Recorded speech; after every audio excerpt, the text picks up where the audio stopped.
Bon, gars yi 3-1 défaite méritée ou pas maa ngi ciy ñëw ak yéen léegi-léegi. Képp koo xamante ne passionné de foot nga képp koo xamante ne yaa ngi toog équipe nationale de football sénégalaise maa ngi lay nuyu di la ñaanal jàmm.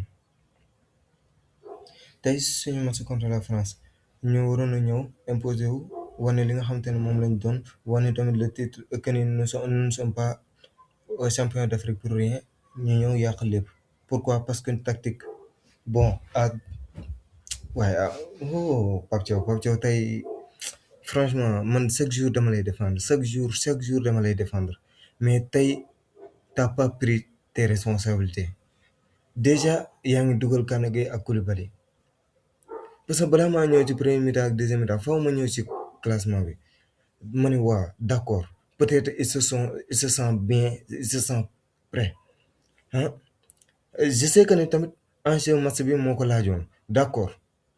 ah mais yow dugal nga Koulibaly dès ses premiers instants tu as su que ne psychologiquement parce que ñun dañuy gis dañuy gis man li ma gis télé bi mooy psychologiquement parlant Koulibaly parewul man loolu laa gis.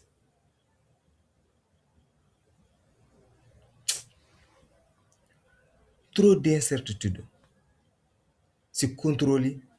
ci intersection yi sax daf ci doon feeñ mais xoolal contournement yi ko Mbappé doon contourner non mais oh tey moom nekkul ci matsam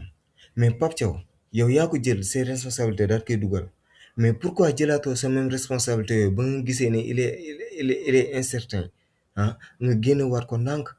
Mamadou Sarr quoi qu'on puisse dire il est agile et il est kii dafa gaaw ba pare dafa njaxlaf quoi qu'on puisse dire te en plus de ça l'une de ses qualités les plus importantes et essentielles pour ce match mooy moom da lay coller tak tak tak da lay coller la lay def au marquage te loolu la Mbappé soxla pour bañ a pour mën a bañ a feeñ. Gana Gueye premier mi-temps top. Certes, il y a des erreurs à quelques pertes de balles, mais ça a été corrigé par Mendy. Dès ces contrôles, da ngay xam ni Gana Gueye mi aussi il n'est pas prêt à 100%. yow léegi deuxième mi-temps doo leen génne nga daal di teg ñoo xamante ne physiquement ils sont là même si ils n'ont pas de chance mais physiquement ils sont là teg leen nga xool lu muy joxe bu ñu waxee nga ne kat man teg naa ñu am temps de ñi pare physiquement li des loxo yàlla la nekk que on n'y peut rien mais comme ça ñu yàq suñu match gratuitement toog di xoole war a def lan gagner par force contre la Norvège te France moo gënoon a neex a gagner que Norvège parce que Norvège c'est une équipe soudée très soudée sax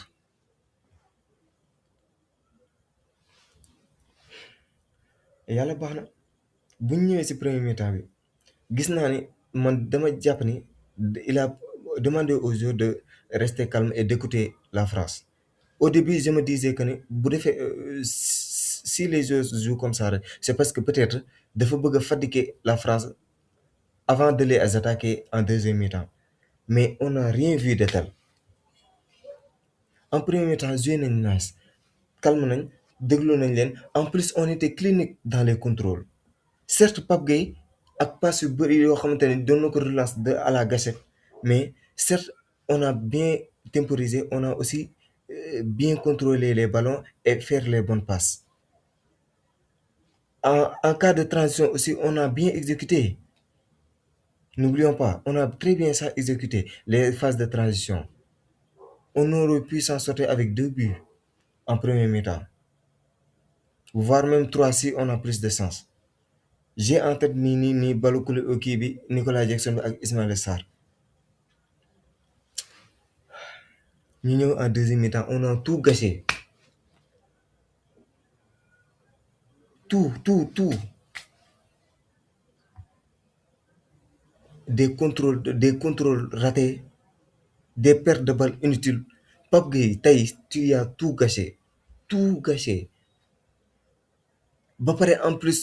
sa lenteur dafa feeñoon carrément carrément parce que yooyu yëpp Gana Gueye moo ko doon combler en si Coupe d'Afrique bi te Gana Gueye il n'était pas à 100%. Lamine Camara Lamine Camara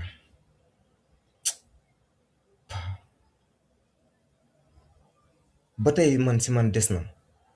ba tey si man je pense qu'il ne se donne pas à 100%. ba tey si man comme si qu'il n'ose pas. Mais li ma gën a métti mooy après le but man waxuma sax si kii mauvais marquage u Koulibaly ci les 2 buts garaawul sax dama ko jëlale les 2 buts le mauvais marquage bi mais naa ñëw rek si phase de remplaçant yi première phase de première phase de remplaçant yi mais xool leen li Pape Thiaw def Ibrahima Mbaye et Habib Diarra mais dans quel monde yow lañ lay mënee 1-0 ngay dugal Habib Diarra si équipe boo xam yow nga ne da ngaa bëgg a dugal ngay dugal Habib Diarra pour lan te nga gis ni il n'est pas en forme pour lan doo ñëw jël risque comme ni nga ko daan defee ñëpp xamee la ko nga ñëw teg Iliman Ndiaye yóbbu Ibrahima Mbaye ñu yàq match bi déséquilibré avant gars yi di def remplaçant ñu toj kër gi égaliser téewaat kii bi mais non mu dugal Habib Diarra résultat Barcola moo dugg yàq match bi mu jeex xoolal une action Iliman Ndiaye Ibrahima Mbaye ñu jeexal match bi certes troisième but bi moom Mendy n'est pas exempt de tout reproche mais man dama jàpp ni en tant que gardien aussi il n'a pas vu le ballon au départ il n'avait pas prévu cette frappe man loolu laa gis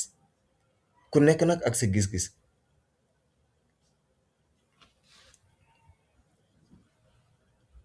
après mu dugal Bamba Dieng dugal kii j'ai apprécié nag le fait que mu bàyyi Nicolas Jackson ba 80e minute parce qu'il a été intéressant si man si sama gis-gis dans ses déplacements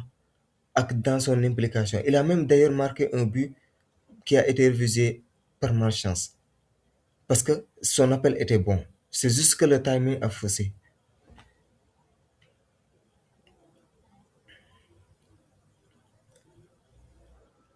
Sadio Mané dans les retours défensifs man leen xam naa ko à chaque fois nga gis Crépin dans le camp adverse El Hadj Malick Diouf dans le camp adverse à chaque fois nga gis ko rek c'est que c'est le Sénégal qui domine mais tant que c'est pas le cas le Sénégal ne domine pas te c'est ce qu'on a vu ces deux latéraux ont resté daanaka ci temps bi yëpp 75e minute presque ci xaaju temps bi yëpp dañ ko toog di xaar bal di xaar kii pour ndax Olise ak xaw ma Mbappé ak yu ñàkk fayda ñoom pendant ce temps Koundé da doon yéeg Théo da doon yéeg à un moment donné sax Théo def na benn frappe boo xamante ne bu ko xaw ma Niakhaté la xaw ma Koulibaly bu ñu ko intercepté wul woon mooy loolu parce qu'il était libéré ñoom dañoo gëmoon ne dañuy gagner match bi alors que ñun ñu au contraire ñun ñu ngi woon fee toog di leen bàyyi xel en deuxième mi-temps on a gâché tout ce qu'on a construit tout à commencer par le classement par les remplaçants sax laay wax ndax classement bi sax duma ko diñaat mais par les remplaçants pourquoi ne pas oser Pape Thiaw tu as tout gâché non seulement tu mets entre Koulibaly et Gana qui étaient de base incertains d'accord mais gis nga ni ñi fébrilité am na seen côté pourquoi ne pas les changer pourquoi ngay dugal Habib Diarra pourquoi dans quel monde il n'est pas en forme dans quel monde gars yi ñu yem ak yéen fii ba beneen vidéo incha allah di sakku si yéen